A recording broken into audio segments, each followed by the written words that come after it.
Welcome to the premiere of Cascadia Talks. Thank you all for being here.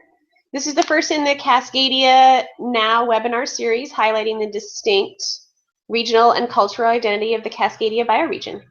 On the right of your screen, you will see tabs for chat and polls, and those will be useful over the next half an hour.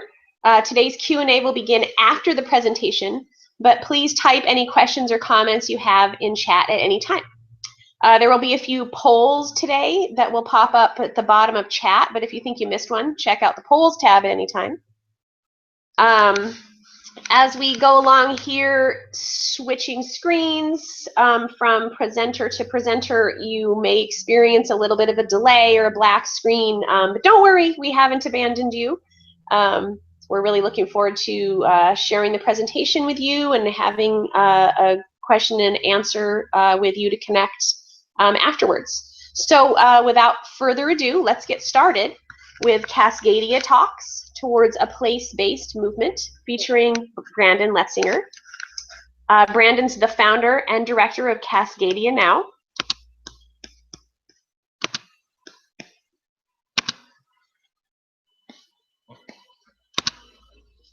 Brandon has been working with CascadiaNow since 2005.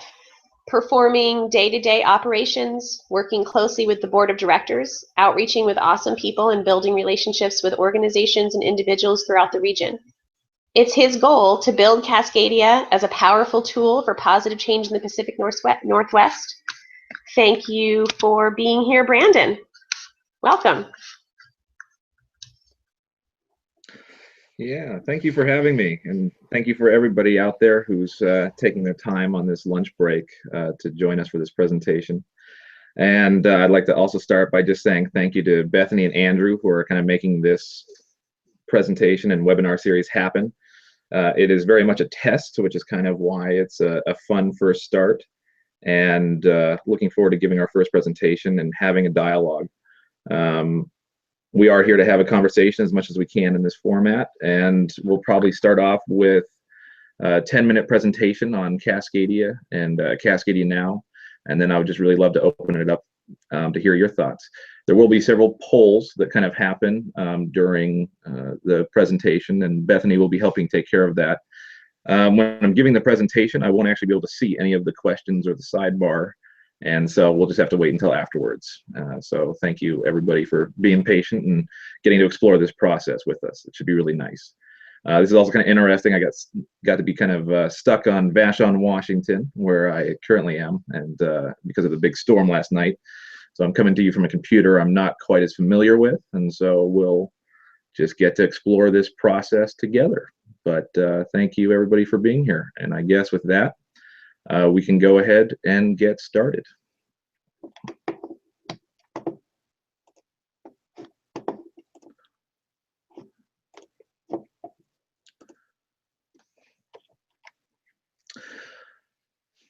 So, just to begin, I would like to welcome everybody to Cascadia.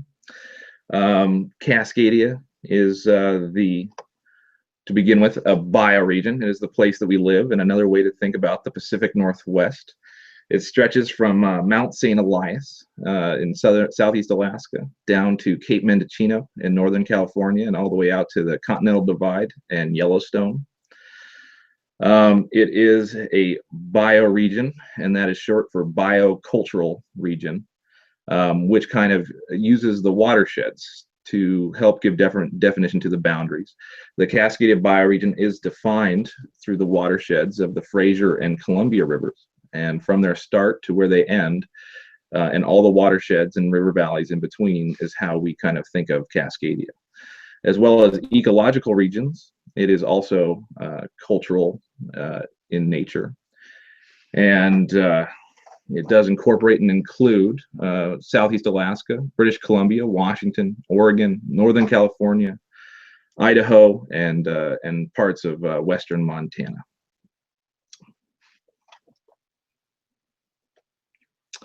More specifically, I would like to welcome you to the Ish River watershed.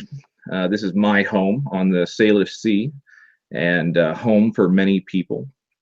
I really love this image. This image to me represents everything of what we mean by when we talk about bioregionalism.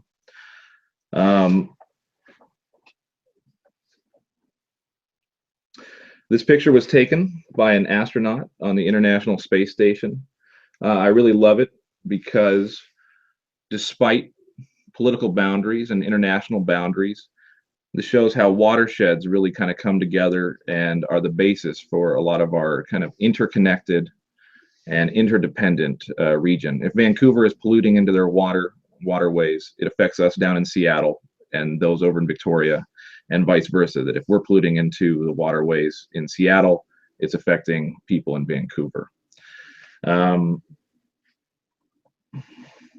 In this image, more than 2/3 of the entire Pacific Northwest live. This is kind of also thinking with the Cascadia mega region, and just shows how important it is that we work together with everybody in an area, regardless of political boundaries, which can sometimes be arbitrary or non-representative of the people living there. This idea of bioregionalism kind of first started to emerge in the 1970s through people like Peter Berg and Gary Snyder, Planet Drum Foundation in Northern California. In the early 80s, the idea started to kind of shift northward, and it was picked up by Seattle University professor David McCloskey, and in 1981 he kind of coined the term Cascadia to describe a region which he felt was ecologically, culturally, and environmentally distinct from surrounding areas.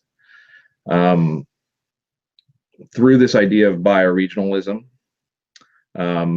it kind of seeks to explore the idea that when we talk about change and all of this change happening, that change starts here, and it starts with each of us. And so when we start that change, we can dig in and take responsibility and accountability for our own actions.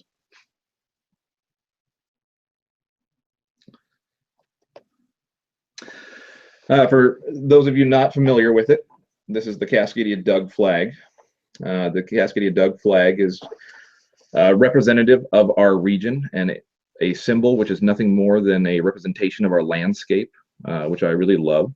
The green are for the forest, white for the mountains, blue for the waters. And the Douglas fir was chosen as a symbol of resilience because it grows throughout kind of along the entire ecological boundaries of what we talk about with the Cascadia bioregion. It was designed in 1995 by a fellow named Alexander Baratek, who lives down in, who's a retired professor that lives down in Portland, Oregon. And I should also just add that what I also love about this symbol is it's one of many. It is not the Cascadia flag, but rather a flag. And we encourage every person, every project, every different ecoregion will have their own flag, their own symbols of what's important to them. And that to me is a really beautiful thing. As we talk about it, more than just a place that we live, Cascadia is a bioregion.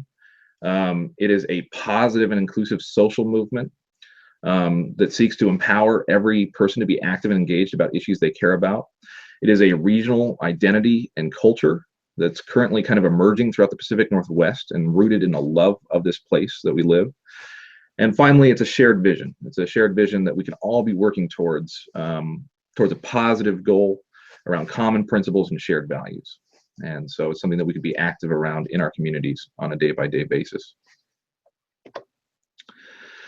As a social movement, what's beautiful is that every different person is going to have issues that they find important and that they care about. And what we seek to do is try to provide a space where all of these issues can be brought to the forefront and that people can be supported in doing what they care about. There will be many different things. For some people, this is sports. For other people, it's celebration and gatherings. For other people, it's art, culture, music, frontline actions to protect and celebrate the things that we're from, building a positive, inclusive, place-based movement that's truly representative of the people, and really bringing together a sense of community that can bring us all together. Each of these issues are important, but none of these issues by themselves makes the Cascadia movement. Rather, only when they all come together and we can provide a hub and a space these issues to be working together and creating a space where people are supported and empowered to work for these issues, does the Cascadia movement really take shape and move forward.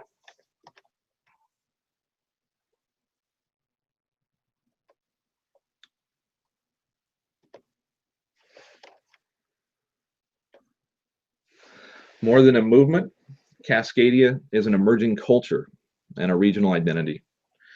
And that culture and identity is built around shared principles and values that stem from this place, as well as rooted in a love for this place. And I think that's really beautiful. It's something that comes out of loving this place, wanting to celebrate those things, and wanting to protect those things that we find special.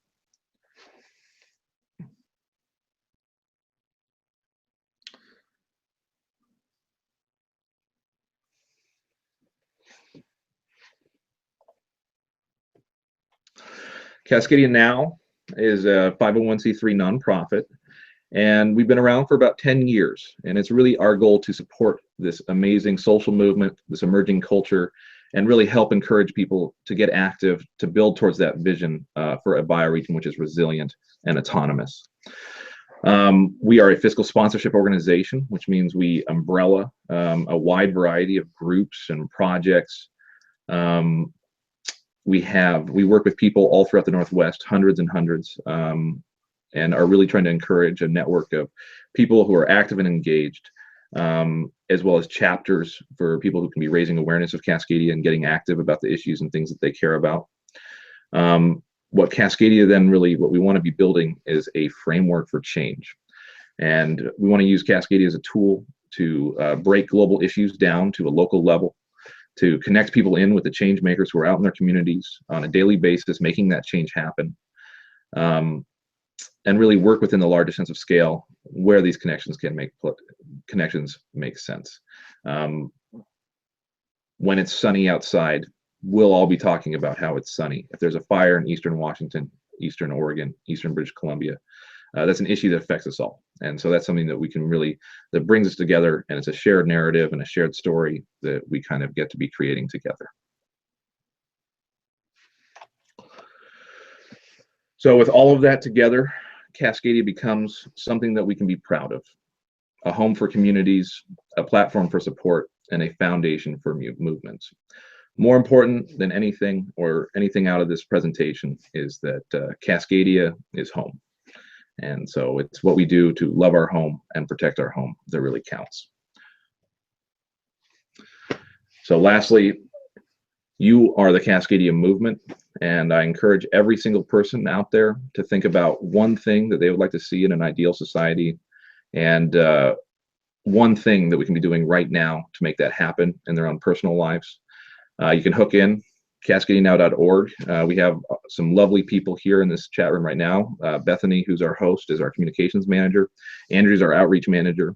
And as founding director, I'm here personally to answer any questions you have. And so we can switch back and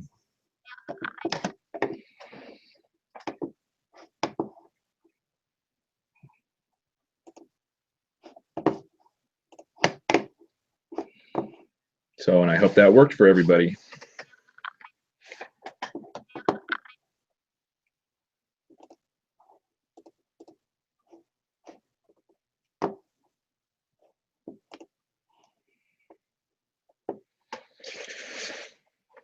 Does anybody have any questions that they would like to ask?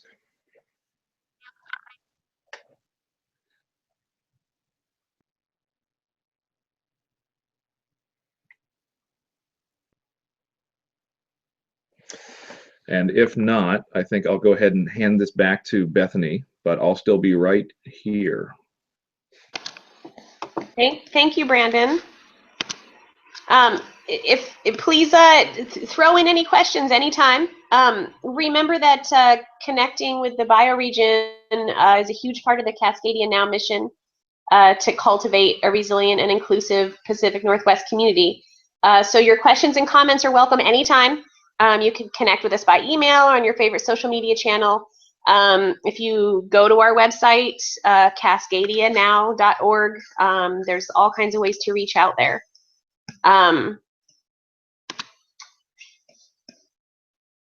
thank you again for attending. Thanks for being here. Any questions for Brandon or about Cascadia, about CascadiaNow, about what we do?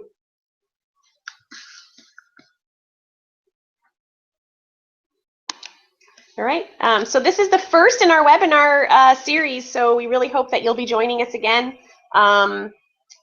You'll receive an email with the link to today's replay. The replay will also be available on the CascadiaNow YouTube channel. So there's going to be more exciting bioregional based CascadiaNow webinars coming up.